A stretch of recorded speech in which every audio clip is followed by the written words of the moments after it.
मराठा द्राविड उत्कल वंगा विंध्य हिमाचल यमुना गंगा उच्चल जलधि तरंगा तव शुभ नामे जागे तव शुभ आशीष मांगे गाहे तव जय गाथा जन गण मंगलदायक जय हे भारत भाग्य विधाता जय हे जय हे जय हे जय जय जय जय हे।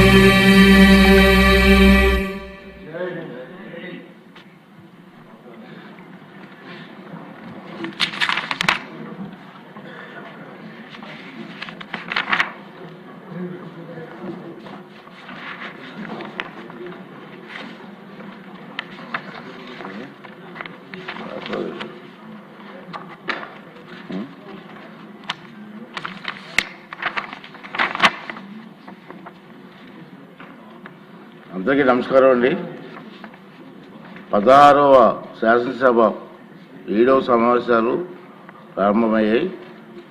ఈవేళ తొలి రోజు సమావేశానికి చేసినటువంటి సభ్యులందరికీ కూడా స్వాగతం సుస్వాగతం అండి. ఇప్పుడు వచ్చినవారండి ఫస్ట్ క్వశ్చన్ గంటా శ్రీనివాసరావు గారు.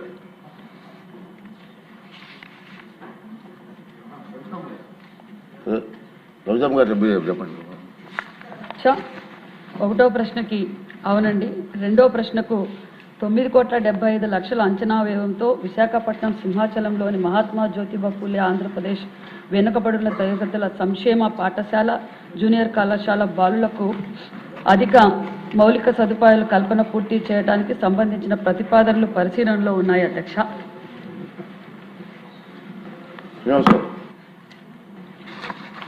అధ్యక్ష,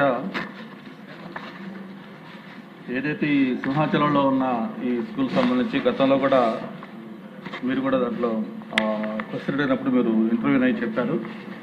అయితే లాస్ట్ టైము మన హెచ్ఆర్డి మినిస్టర్ గారు దీనికి ఆన్సర్ ఇచ్చారు. అతను ఇది స్వర్గీయ అన్న ఎన్టీఆర్ గారు 1986లో దాదాపు 18 ఎకరాల్లో ఒక మోడల్ స్కూల్ కింద దీన్ని స్టార్ట్ చేయడం, ఈరోజు 1200 స్టూడెంట్స్ తోటి చాలా చక్కగా అది పర్ఫార్మ్ చేస్తాము.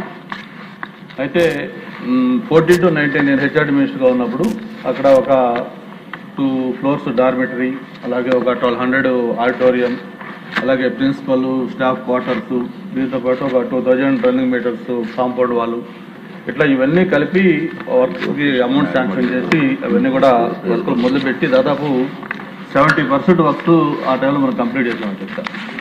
అయితే దురదృష్టవశాత్తు 1924 మధ్య ఉన్న ప్రభుత్వం దాని మీద పూర్తిగా చేతుకనేసి నిర్లక్ష్యం చేసింది.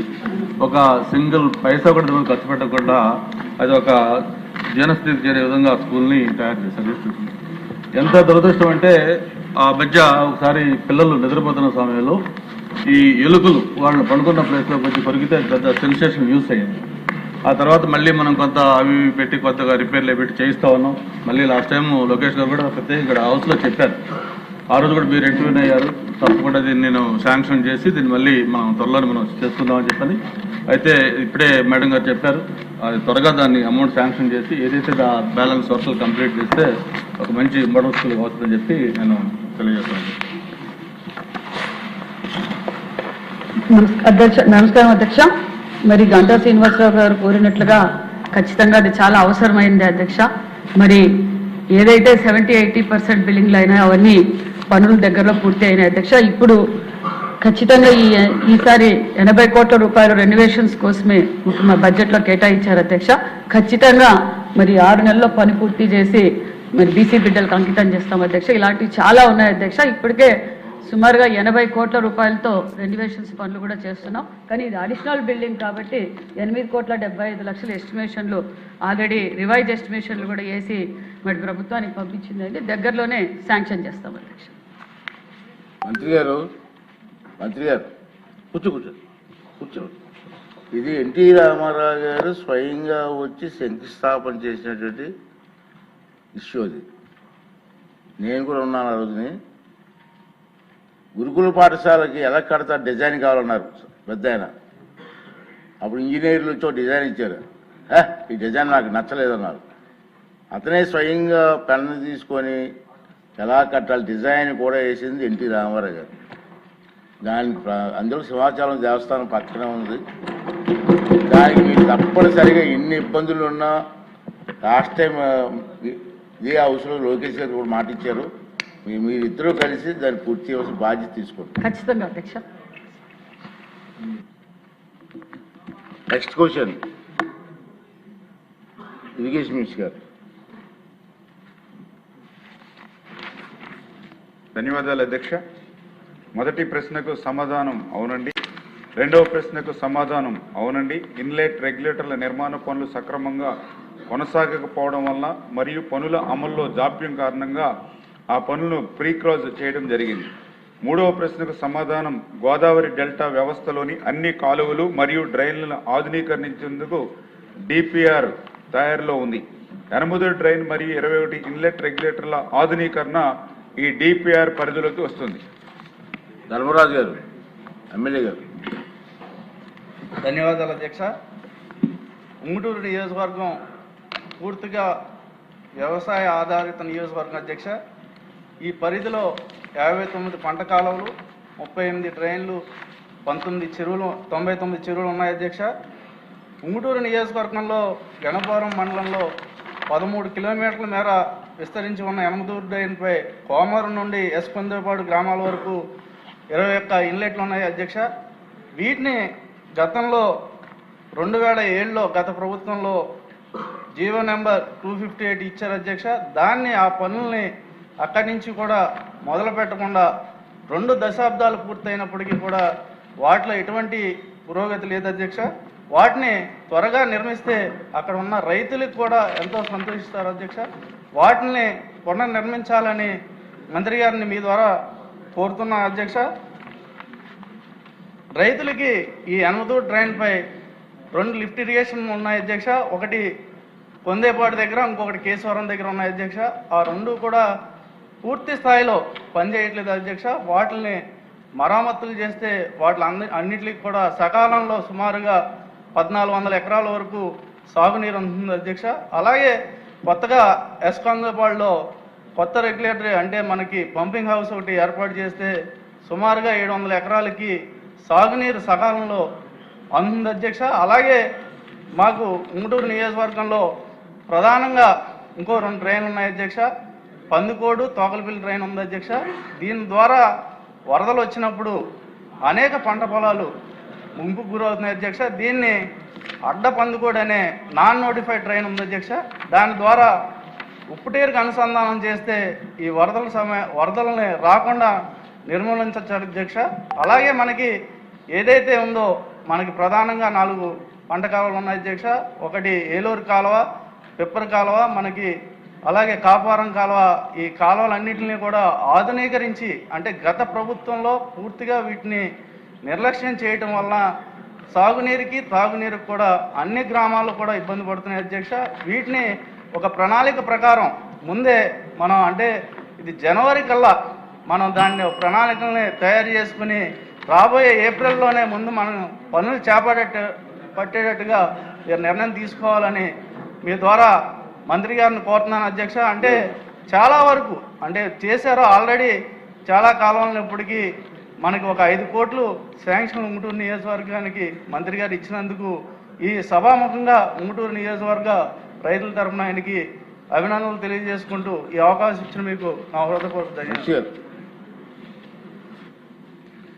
గౌరవ సభ్యులు అడిగినట్లుగా ఏదైతే ఈ యొక్క 8 డ్రైన్ అనేది ఎర్ర కాలువగా అంటే తెలంగాణలో పుట్టి ఆంధ్రప్రదేశ్ పాతపాడు ఉప్పుటేరు దగ్గర 185 కిలోమీటర్లు ప్రవహించేటువంటి ఈ ఎర్ర కాలువ నందమూరి అక్వడేటు దగ్గర 62 కిలోమీటర్లు ఉప్పుటేరులో కలిసేంత వరకు ఉన్నటువంటి అధ్యక్ష.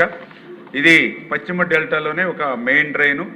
ఇది 23,000 క్యూసెక్లకి డిజైన్ చేయడం జరిగింది. అయితే ప్రస్తుతం మరి యొక్క డ్రైన్కి కెపాసిటీని కూడా ఇంకా పెంచాలనేటువంటిది, అదేవిధంగా ఉప్పుటేరుని అభివృద్ధి చేయాలనేటువంటిది, అదేవిధంగా శిథిలావస్థలో ఉన్నటువంటి ఇన్లెట్స్ అన్నింటినీ కూడా పునర్నిర్మాణం చేయాలని కూడా ఇరిగేషన్ నుంచి కూడా ఇది ప్రతిపాదన కూడా చేయడం జరిగిందని చెప్పి తెలియజేసుకుంటూ, ఈ రకంగా ఈ యనమదురు డ్రైన్లో మొత్తం 86 ఇన్లెట్స్ ఉంటే అందులో 70 పాక్షికంగా లేదు కానీ లేదా పూర్తిగా శిథిల వ్యవస్థకి చేరుకునేటువంటి పరిస్థితి అధ్యక్ష. ఇది 2007లో గోదావరి మోడరేషన్ డెల్టా సిస్టంలో 111 కోట్ల రూపాయల నిధులు మంజూరు చేసి పనులు ప్రారంభించారు కానీ కేవలం ఈ పనులన్నీ కూడా పూర్తి కాకుండా అంటే కేవలం 43 కోట్ల రూపాయలు మాత్రమే ఖర్చు అయినటువంటి పరిస్థితి అధ్యక్ష. దానివల్ల ఈ యొక్క ఇన్లెట్ రెగ్యులేటర్స్ కానీ, బ్రిడ్జెస్ కానీ, క్రాస్ రెగ్యులేటర్లు కానీ, టైడల్ బ్యాంక్స్ కానీ ఇవన్నీ కూడా పనులు అర్ధాంతరంగా నిలిచిపోయినటువంటి పరిస్థితి అధ్యక్ష. దీంతో మొన్న కూటమి ప్రభుత్వం అధికారంలోకి వచ్చిన తర్వాత మొన్న 2025లో జీవో నెంబర్ 519 ద్వారా 1.40 lakhs 3 ఇన్లెట్స్కి ఒక రిటైనింగ్ వాళ్ళకి శాంక్షన్ ఇవ్వడం జరిగింది. అదేవిధంగా 2025 జీవో నెంబర్ 555 ద్వారా 1.80 lakhs 8 ఇన్లెట్లకి శాంక్షన్ ఇవ్వడం జరిగింది అధ్యక్ష. ఈ పనులన్నీ కూడా పురోగతిలో ఉన్నాయని చెప్పి మీ ద్వారా తెలియజేసుకుంటూ ఉన్నా. ఏదైతే ఈవేళ గౌరవ సభ్యులు కూడా ఈ యొక్క యనమదురు డ్రైన్కి సంబంధించినటువంటి ముంపు సమస్య, అదేవిధంగా ఆయన నియోజకవర్గంలో ఉన్నటువంటి డ్రైన్లు అంటే అడ్డపందికోడి ఇట్లా ఏవైతే ఆయన 4-5 ఎగ్జాంపుల్స్ డ్రైన్స్ కానీ, అదేవిధంగా కెనాల్ సిస్టమ్ కానీ ఇవన్నీ కూడా మళ్ళీ ప్రక్షాళన చేయాలని చెప్పేసి గౌరవ సభ్యులు అడిగినటువంటి విషయం కూడా ఇరిగేషన్ శాఖ కూడా గౌరవ ముఖ్యమంత్రి దృష్టిలో కూడా పెట్టడం జరిగింది అధ్యక్ష. ఎప్పుడో బ్రిటిష్ వారి కాలంలో కాటన్ సమయంలో ఉన్నటువంటి లాకులు, షట్టర్స్, కెనాల్ వ్యవస్థ అంతా కూడా ప్రస్తుతం శిథిల వ్యవస్థకు చేరుకునేటువంటి దశలో ముఖ్యమంత్రి గారు కూడా మొన్ననే ఒక 36 ప్రాజెక్టులు ప్రాధాన్యత ప్రాజెక్టులుగా ఇరిగేషన్ క్యాలెండర్ కూడా ప్రకటించడం జరిగింది. ఆ ప్రాధాన్యత 36 ప్రాజెక్టుల ఇరిగేషన్ క్యాలెండర్లో మన డెల్టా మోడరేషన్ కూడా ఒకటిగా చేపట్టడం జరుగుతుంది అధ్యక్ష. దీనికి కూడా మేము ఆల్రెడీ లైడార్ సర్వే 14 కోట్ల రూపాయలు పెట్టి జీవో నెంబర్ 522 ద్వారా ఏరియల్ లైడార్ సర్వే, అదేవిధంగా direct global position system, mathematic survey అంటే ఈ రకంగా ఈ సర్వేల ద్వారా సమగ్రంగా డిపిఆర్ తయారు చేసుకుని అంటే ఉభయ గోదావరి జిల్లాలు అటు తూర్పు ఇటు పశ్చిమ ఉమ్మడి జిల్లాలకు సంబంధించినటువంటి ఈ డ్రైన్స్, కెనాల్స్, లాకులు, షట్టర్స్ ఇవన్నిటికీ కూడా సమగ్రంగా డిపిఆర్ తయారు చేసుకుని ఆ గోదావరి మోడరేషన్ వర్క్స్ని మరి ఒక పట్టాలు ఎక్కించి రేపు 2029 లోపల ఈ 3 సంవత్సరాల్లో ఈ గోదావరి మోడరేషన్ వర్క్స్